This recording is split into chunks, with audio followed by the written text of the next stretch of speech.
E aí, povo, bom dia, boa tarde, boa noite. Estou de volta depois de um bom tempo sem gravar vídeo nenhum.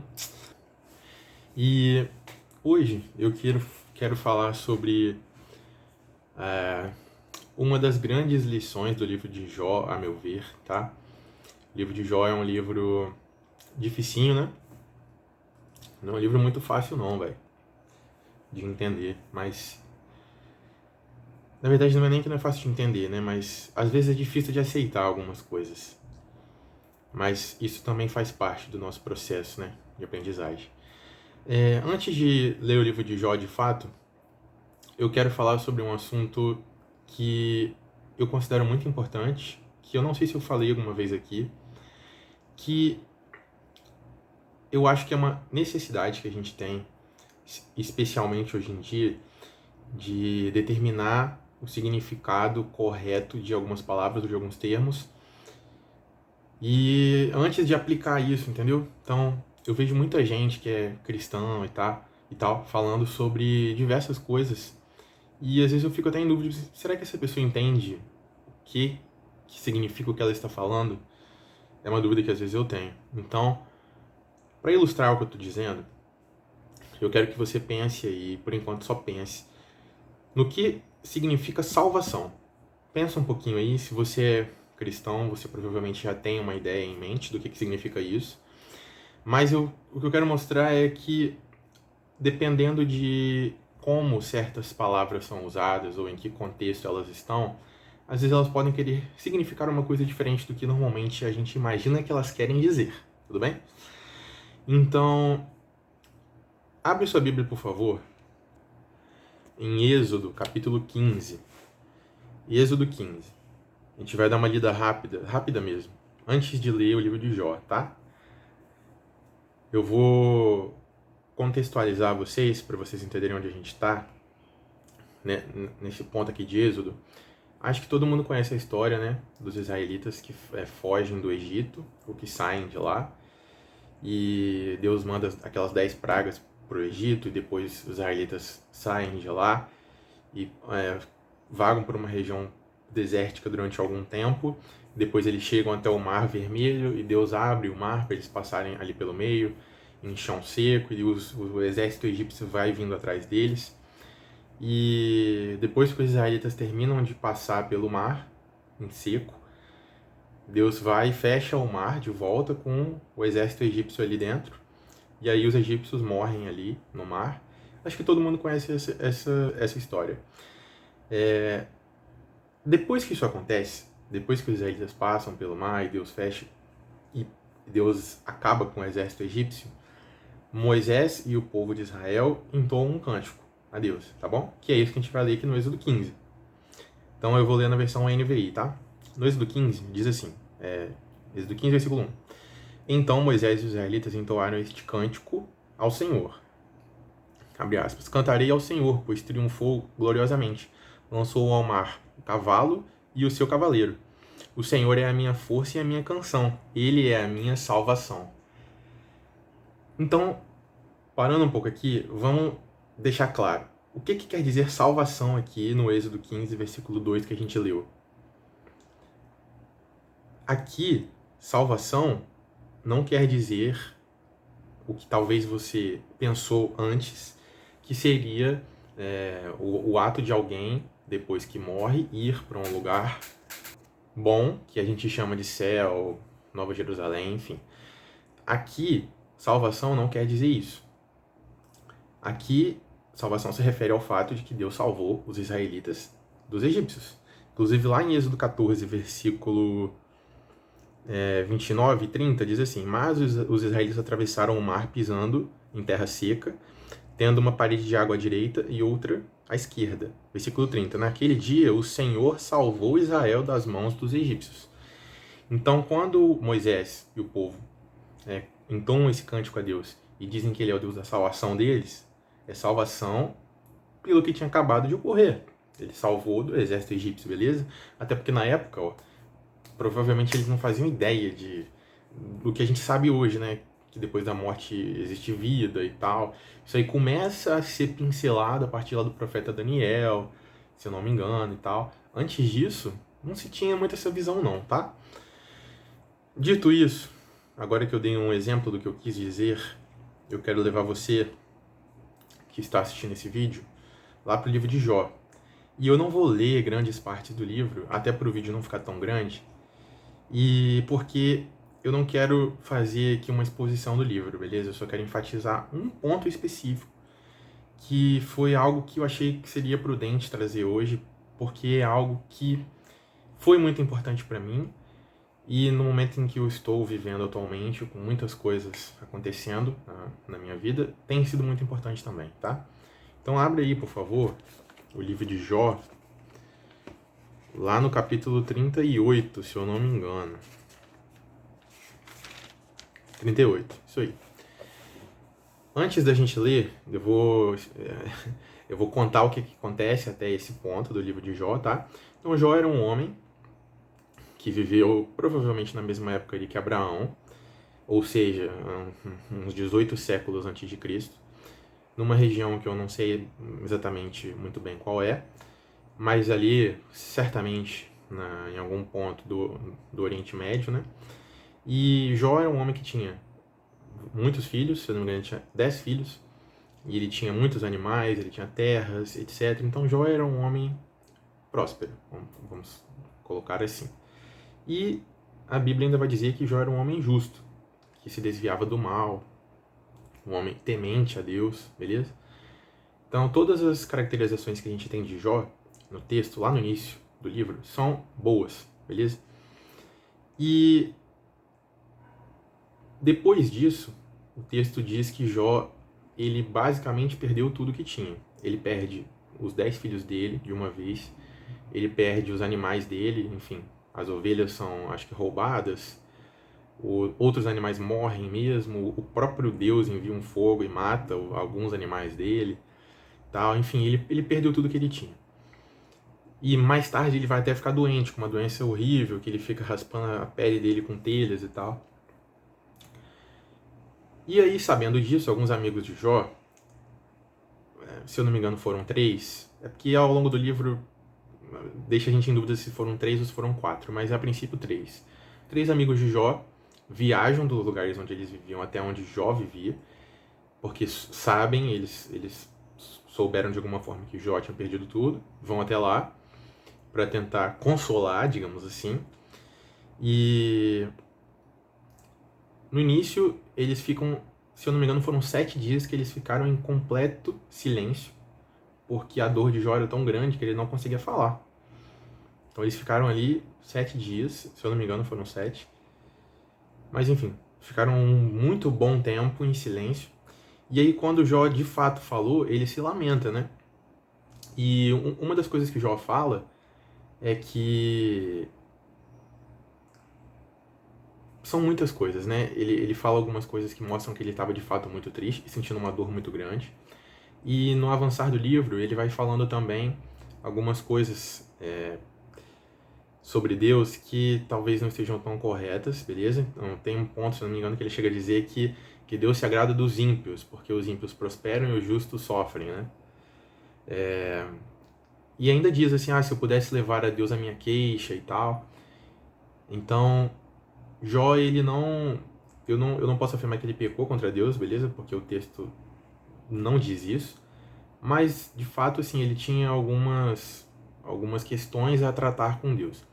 Por outro lado, os amigos dele que chegam lá, em tese eles vão para ajudar Jó, mas eles também ficam tentando justificar as coisas ruins que aconteceram com Jó. Então eles falam, olha Jó, a gente sabe que o justo ele não passa por problemas desse tipo, mais ou menos isso que eles dizem. Então eles tentam o tempo todo dizer que Jó, na verdade, tinha feito alguma coisa errada, que Jó era culpado por alguma coisa e tal, e era por isso que ele estava sofrendo aquilo tudo, não sei o quê. E Jó o tempo todo tá ali, não fiz. No fim do livro, a gente vê que Jó estava correto nesse ponto, né? E os amigos dele não. Então, a principal lição do livro de Jó, e eu preciso falar isso aqui, é ensinar que pessoas justas também sofrem. Também tem, às vezes, dificuldades extremas, tá?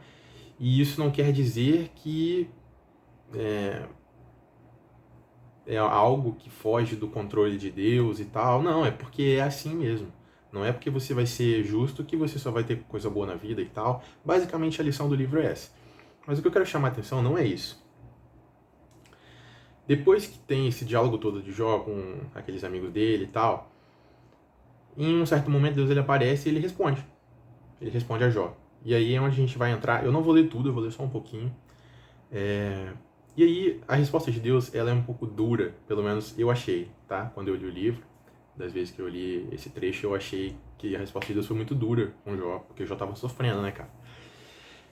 Mas, as partes que a gente vai ler aqui, eu queria pedir para vocês tentarem ficar atentos à profundidade do que Deus está dizendo aqui, tá bom? Então, lá no capítulo 38, a partir do versículo 1, fala assim: Então o Senhor respondeu a Jó, do meio da tempestade, algumas versões está redemoinho, e disse: Quem é esse que obscurece o meu conselho com palavras sem conhecimento? Prepare-se como simples homem, vou fazer perguntas a você e você me responderá.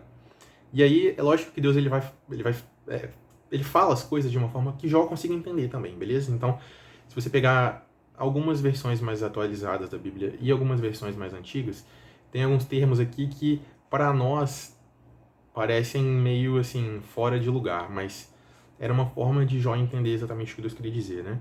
Então, versículo 4 fala assim: Onde você estava quando eu lancei os alicerces da terra? Responda-me, se é que você sabe tanto. Quem marcou os limites das suas dimensões? Talvez você saiba. E quem estendeu sobre ela a linha de medir? E os seus fundamentos, sobre o que foram postos? E quem colocou sua pedra de esquina enquanto as estrelas matutinas juntas cantavam e todos os anjos, ou os filhos de Deus, se regozijavam? Quem represou o mar, pondo-lhe portas, quando ele irrompeu do ventre materno, quando o vesti de nuvens e em densas trevas o envolvi? Quando fixei os seus limites e lhe coloquei portas e barreiras. Quando eu lhe disse, até aqui você pode vir, além deste ponto, não. Aqui faço parar as suas ondas orgulhosas e tal. Tem muita coisa bonita aqui nessa resposta de Deus. E ela é grande, tá? Se você quiser ler. Deus ele vai falar sobre muitas coisas. Ele vai falar sobre alguns elementos que aparecem lá no Gênesis 1, de quando Deus criou o mundo. E depois ele vai falar sobre animais e tal, não sei o que também estão no Gênesis 1, né? Se você tiver chance depois, por favor, leia, porque tem muita coisa linda aqui que Deus responde. E é lógico que todas essas respostas que Deus dá para Jó, que na verdade são perguntas que Deus faz para Jó, né?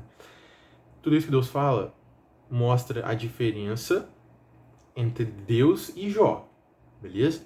Então, assim, olha, quem tem poder e entendimento não é Jó, é Deus.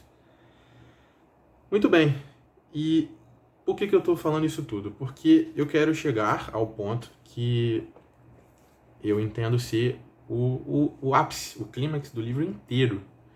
E é aqui, para mim, que reside a grande lição do livro. A grande lição do livro. Então, abra, por favor, em Jó, capítulo 42.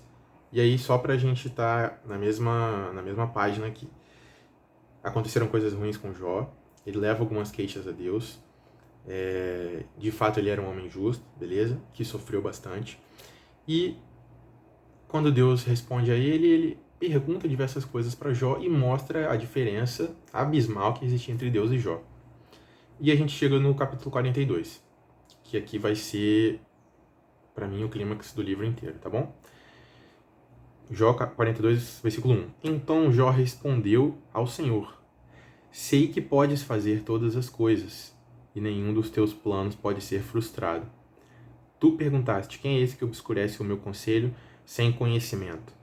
Certo é que falei de coisas que eu não entendia, coisas tão maravilhosas que eu não poderia saber. Tu disseste, agora escute, e eu falarei. Vou fazer perguntas e você responderá. E aqui Jó vai dizer uma frase que todo mundo repete, mas que eu não sei se as pessoas entendem o que significa, beleza? Lembra que lá atrás a gente leu no Êxodo 15 que salvação não queria dizer algo depois da morte e tal, e sim se referia ao fato que tinha acontecido quando Deus fechou o Mar Vermelho sobre os egípcios, lembra? Então, salvação lá no Êxodo 15 igual a Deus derrotou o exército egípcio. E aqui a gente vai entrar num ponto que eu quero trazer para esse vídeo, beleza? Que é uma frase linda, inclusive, de Jó. Versículo 5. Meus ouvidos já tinham ouvido a teu respeito, mas agora os meus olhos te viram, ou os meus olhos te veem. Algumas versões trazem assim, né? Agora os meus olhos te veem. E o versículo 6 tipo assim, é um trecho impossível de se traduzir do hebraico de uma forma correta. Impossível. Então, eu vou tentar trazer mais ou menos como está escrito no original, porque isso vai mudar a forma que a gente interpreta esses versículos aqui, tá bom? Mas antes de ler o 6, eu queria que vocês entendessem. Cara, o que Jó quer dizer quando ele diz que os meus olhos te viram? Porque quando Deus ele aparece para responder Jó, ele aparece de um meio de um redemoinho, de uma tempestade e tal, como a gente já tinha visto. Então, não dá nem para dizer que Jó viu Deus com os olhos, beleza? Então, assim, o que ele quer dizer com agora os meus olhos te veem, ou agora os meus olhos te viram? E aqui é a exegese, tá bom? Que é algo que eu vou fazer aqui, que eu acho que se aplica, beleza? Então, assim, cara, o que a gente tem aqui para tentar explicar o que quer dizer isso? Cara, quando o Jó disse que os olhos dele agora viam Deus, ou seja, que ele entendia mais sobre Deus do que ele entendia antes de tudo isso, para mim ele está se referindo exatamente ao que ele falou no versículo 2. Agora sei que podes fazer todas as coisas e que nenhum dos teus planos pode ser frustrado, inclusive o que aconteceu com Jó de ruim. Deu para entender? Então, olha, Jó passou por muita coisa ruim, e obviamente ele ficou mal com isso, e levou queixas a Deus, e fez acusações contra Deus, inclusive isso é dito lá no capítulo 40, versículo 2, que Deus pergunta assim, onde está aquele que responda a Deus aquele que o acusa, beleza? Então assim, Jó passou por coisas ruins, ficou mal com isso, fez acusações contra Deus, falou algumas coisas sobre Deus que talvez não estivessem tão certas, e Deus responde ele e mostra o quão grande Deus é e quão maior do que Jó ele é. E depois Jó diz, agora eu sei que tudo pode fazer e nenhum dos seus planos pode ser frustrado. Inclusive o que aconteceu comigo. Meus ouvidos já tinham ouvido a teu respeito, mas agora os meus olhos te veem, meus olhos te viram. E aí a gente entra no versículo 6, que eu tinha falado antes. Na minha Bíblia, NVI, tá assim, por isso menosprezo a mim mesmo e me arrependo no pó e na cinza. Na minha Bíblia tá assim. Só que no hebraico, vamos só tirar essa parte onde está escrito a mim mesmo. Então, tira essa parte e vamos ler. Por isso menosprezo e me arrependo no pó e na cinza. E aí fica estranho, né? Menosprezo o quê? É exatamente isso que o texto convida você a refletir sobre, beleza? Então, não é que ele menospreza a si mesmo, isso não está escrito. Lá está escrito, por isso menosprezo e me arrependo no pó e na cinza. Menosprezo o quê? No meu ponto de vista, o que ele havia falado antes.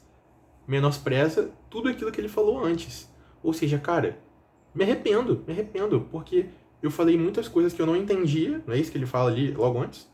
Falei de coisas que eu não entendia, questionei Deus, mas ele é soberano a ponto de poder fazer todas as coisas e os planos dele não poderem ser frustrados. Então eu me arrependo. Entender quem é Deus, por mais que não dê para ninguém conhecer a Deus por completo, mas entender quem é Deus, a meu ver, pelo que esse livro aqui ensina, é entender que o plano dele não vai ser frustrado e o plano dele é melhor que o seu. Então, assim, uma das grandes lições do livro de Jó para mim também é entender que Deus tem o plano dele e que assim como Jó se arrependeu e menosprezou aquilo que ele havia dito, assim vai ser com a gente, velho. Não adianta. O plano de Deus vai acontecer da forma como ele quer que aconteça. E se você quer, como Jó, dizer que os seus olhos viram a Deus, acho que o primeiro passo, ou talvez um grande passo, é entender a mesma coisa que Jó entendeu, beleza? É um livro muito interessante e que eu Demorei um tempinho para fazer as pazes com ele, mas é um livro que hoje eu gosto bastante. E que mostra principalmente a grandeza de Deus. Para mim, é uma das grandes lições do livro, beleza? Um dia ainda pretendo, né? Não sei se eu vou, não sei se amanhã eu vou estar vivo, a gente não sabe das coisas, mas pretendo ainda um dia fazer um vídeo com uma exposição do livro de Jó, beleza? Que aí a gente lê um pouco mais e entende um pouco mais algumas coisas. Show? Espero que você tenha curtido esse vídeo.